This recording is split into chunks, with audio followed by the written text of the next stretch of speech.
अंडमान निकोबार के पोर्ट ब्लेयर में Cellular Jail, a national memorial, declared by the then Prime Minister of India Morarji Desai on 11th February 1979। एक star fish की model में इस जेल को बनाने में ब्रिटिश सरकार को 13 साल का समय लगा। एंट्रेंस गेट के साथ ही लगा हुआ ये एडमिनिस्ट्रेटिव ब्लॉक। फर्स्ट फ्लोर में दी देन जेलर डेविड वेरी का रेसिडेंस और ऑफिस था। ग्राउंड फ्लोर गोडाउन की तरह यूज किया करते थे।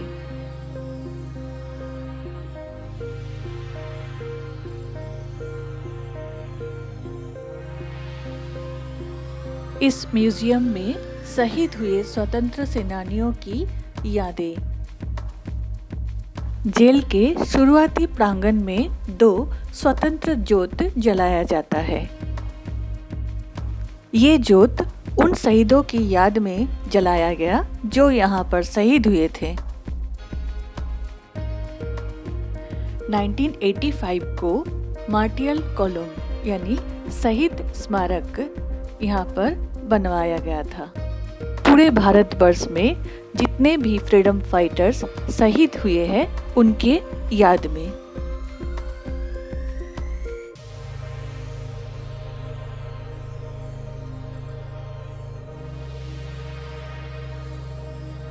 यही पीपल का पेड़ लाइट एंड साउंड शो में एक अहम भूमिका निभाती है।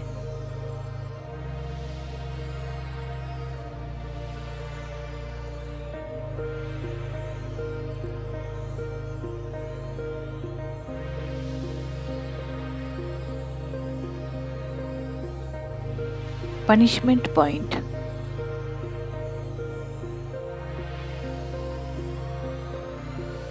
इवनिंग के समय में लाइट एंड साउंड शो देखने की ये जगह। ये ब्लॉक कैदियों के किचन, ये स्टोर रूम, ये ऑयल मिल यानी वर्किंग प्लेस।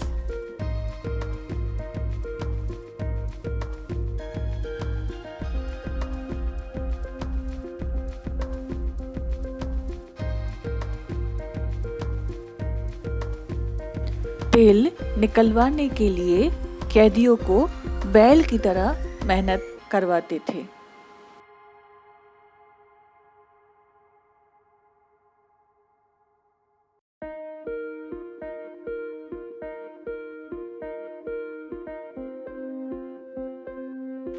पर डे का कोटा पूरा ना होने पर पनिशमेंट भी देते थे।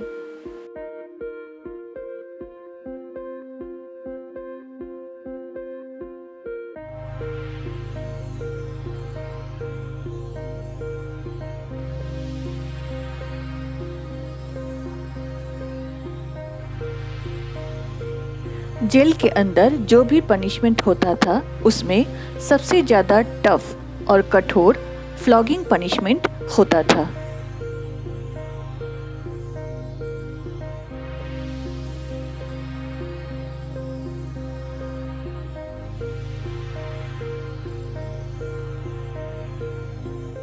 आपस में बातचीत करता हुआ पकड़ा गया या फिर किसी ने ब्रिटिश ऑफिसर के साथ आर्गुमेंट किया, ऐसे केसेस में पनिशमेंट पीरियड डिक्लेयर करते हुए इस ड्रेस को पहनाया जाता था।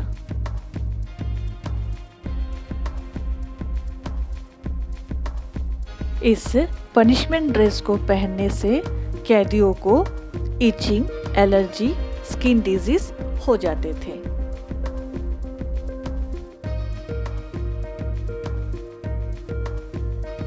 नॉर्मल ड्रेस के साथ 3 प्रकार का फीटर भी रखा है। चेन फीटर जो कि फ्लेक्सिबल है, बैठ सकता है, खड़ा हो सकता है और चल फिर भी सकता है।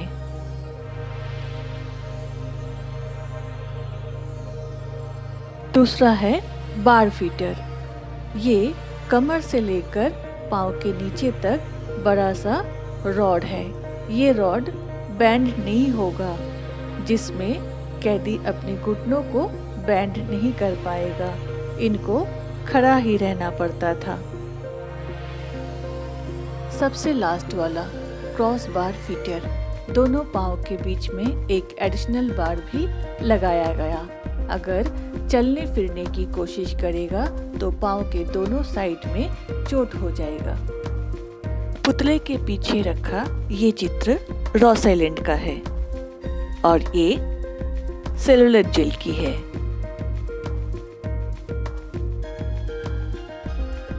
ये वाइपर आइलैंड है। ये तीनों स्पॉट्स पोर्ट ब्लेयर में बहुत ज़्यादा हेरिटेज वैल्यू रखती है।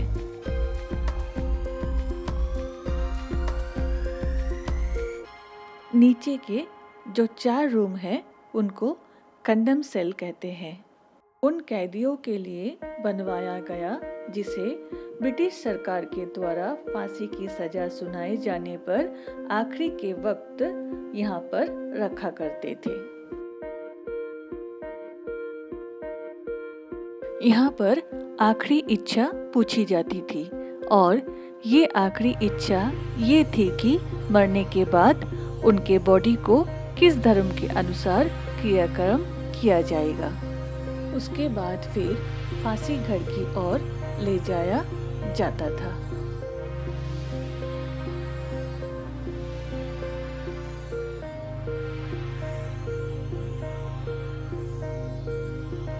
फांसी घर का ये डोर, ऊपर का बिम, लेफ्ट हैंड साइड में आयरन लीवर, नीचे का प्लेटफॉर्म, ट्रैप डोर बदला नहीं गया।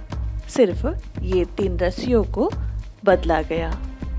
यहाँ से बॉडी को बाहर ले आया जाता था और इस डोर से जेल से बाहर ले जाया जाता था। एक विंग का फ्रंट पोर्शन के आगे, बाजू वाले विंग का बैक पोर्शन होता था। सेंटर टावर की ओर जाने वाली रास्ता।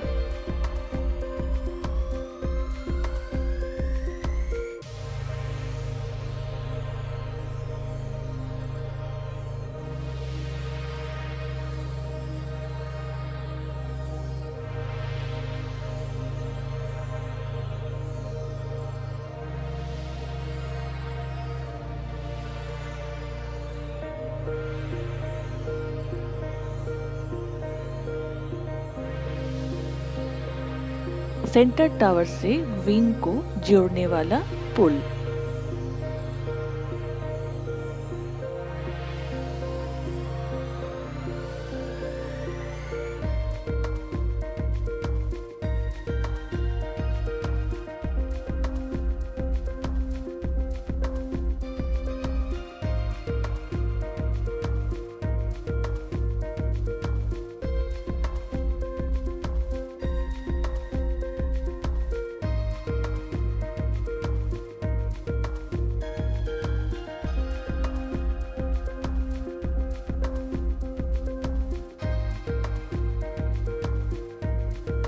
जेल का टॉप मोस्ट पार्ट, इसे वॉच टावर भी कहते हैं।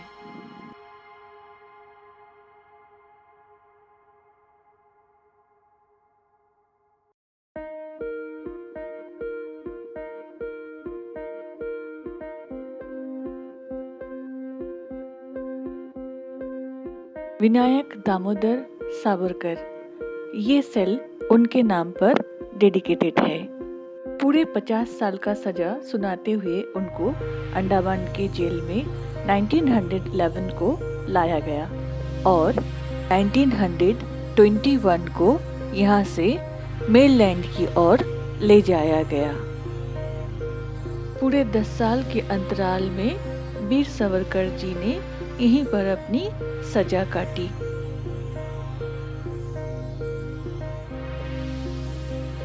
पोर्ट ब्लेयर के एयरपोर्ट का नाम उनके ही नाम से वीर सावरकर इंटरनेशनल एयरपोर्ट रखा गया।